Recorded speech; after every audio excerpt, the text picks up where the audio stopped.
अस्सलाम वालेकुम नाज़रीन, मैं हूं आपकी मेज़बान अरूसा खान और आप देख रही हैं डेली पाकिस्तान। नाज़रीन, आज से 3-4 साल पहले कोरोना वायरस ने पूरी दुनिया को अपनी लपेट में लिया और दुनिया जो है वो एकदम से लॉक हो गई। आजकल एक वायरस बहुत ज़्यादा इंसानों में मुंतकिल हो रहा है और उस वायरस का नाम है मंकी पॉक्स। कहा जाता है कि ये एक रेयर डिजीज़ है और ये चीचक और लाकड़ा काकड़ा की फैमिली से बिलोंग करती है। मंकी पॉक्स बेसिकली क्या है और ये किस तरह से फैलता है। मेरे साथ इस वक्त वाइस चांसलर प्रोफेसर जावेद अकरम साहब मौजूद हैं। तो सबसे पहले हम जानते हैं कि सर, मंकी पॉक्स क्या है? कोविड-19 वो आरएनए वायरस है, वो डिफरेंट वायरस है। ये डीएनए वायरस है, ये बड़े साइज़ की वायरस है। शुरू पे हिस्टोरिकली अफ्रीका से बंदरों में पाई गई, उसके बाद ये मुख्तलिफ जानवरों में पाई जाती रही है और अभी भी है। रोडेंट्स जैसे चूहे हैं, खरगोश हैं, इस किस्म के जो छोटे जानवर हैं उनमें ये पाई जाती है और उनसे इंसानों को लगती है,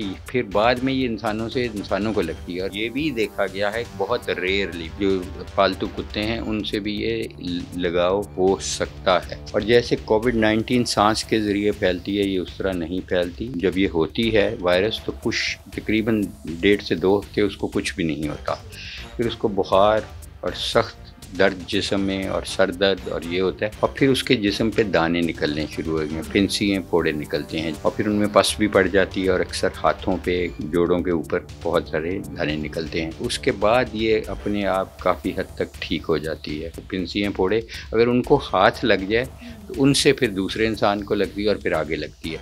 इसलिए इसकी एहतियात यही है कि जब ऐसी वबा फैली हो तो आप दस्ताने पहनें, ग्लव्स पहनें, अपने कपड़ों को PPE पहनें यानी कि कवर रखें। कोई जिस्म के मखसूस हिस्से हैं जिन पे ये वायरस होता है? कहीं भी जिस्म में निकल सकते हैं फिंसी फोड़े और ये क्रॉप्स की सूरत में निकलते हैं, यानी पहले एक निकला वो ठीक हुई दूसरी जगह बन गए। ज़्यादातर ये नक्कल्स पे, ये जो हमारा सरफेस एरिया है जो पोस्टीरियर साइड हम बैक कहते हैं, उस पे बनते हैं। लाकड़ा काकड़ा जहाँ तक मैंने सुना है कि वो इंटरनल भी होता है, मुंह के अंदर हो जाता है, आँखों के अंदर हो जाता है या आपके नोज़ के भी अंदर हो जाता होता है। तो क्या ये भी आपकी आँखों के इंटरनल आपको इफ़ेक्ट करता है? नहीं, आँखों को ये नहीं करता, लेकिन आँखों के ज़रिए ये दाखिल हो सकती है वायरस। जैसे मैंने कहा, आपके मुंह के ज़रिए दाखिल हो सकती है, लेकिन खाने से ये नहीं दाखिल होती, ये टच करने से दाखिल होती है। कितने ममालिक में ये वायरस फैल चुका है और क्या पाकिस्तान में भी इसका अभी तक कोई केस सामने आया है?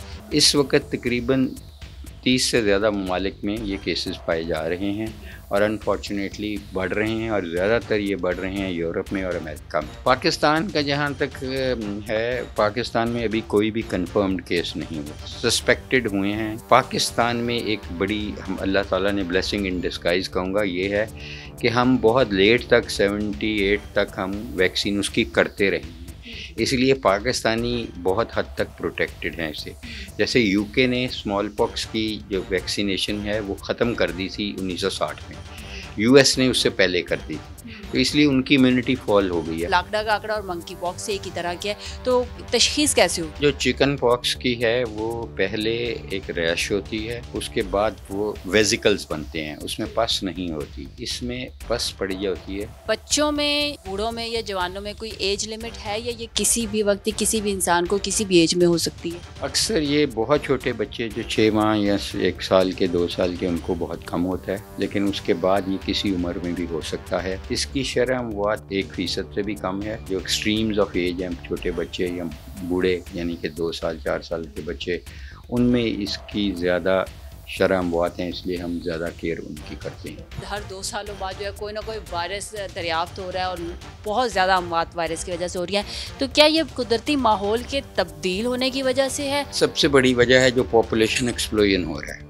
बच्चे बहुत ज़्यादा पैदा हो रहे हैं और आगे उनके रहने की, खाने की खुराक कम होती जा रही है। हमारा ओजोन लेयर था वो सब एरोड हो गया है। हमने डिफॉरेस्ट्रेशन बहुत ज़्यादा की है, हमने ग्रीनरी ख़त्म करके वहाँ फैक्ट्रीज लगा दी हैं, कंक्रीट से उसको बदल दिया, इसीलिए ग्लोबल वार्मिंग का हम शिकार हैं बहुत बुरी तरह। फिर हमारी आबादी के लिहाज से हम तीसरा बड़ा दुनिया का मुल्क बनने जा रहे हैं चंद सालों में। तो हमारे पास वसाइल इतने हैं नहीं हैं, हमारे सीवरेज सिस्टम्स बिल्कुल गैर फाल हो चुके हैं, रावी दरिया या बाकी दरियाओं को गटर बना दिया है। तो जब ये कुछ होगा, आर्टिफिशियली इतना कुछ करेंगे, जब नेचर को चैलेंज करेंगे, तो यही कुछ होगा जो हो रहा है। इसी के साथ अपनी मेज़बान अरूसा खान को इजाज़त दीजिए। देखते रहिए डेली पाकिस्तान। अल्लाह हाफिज़।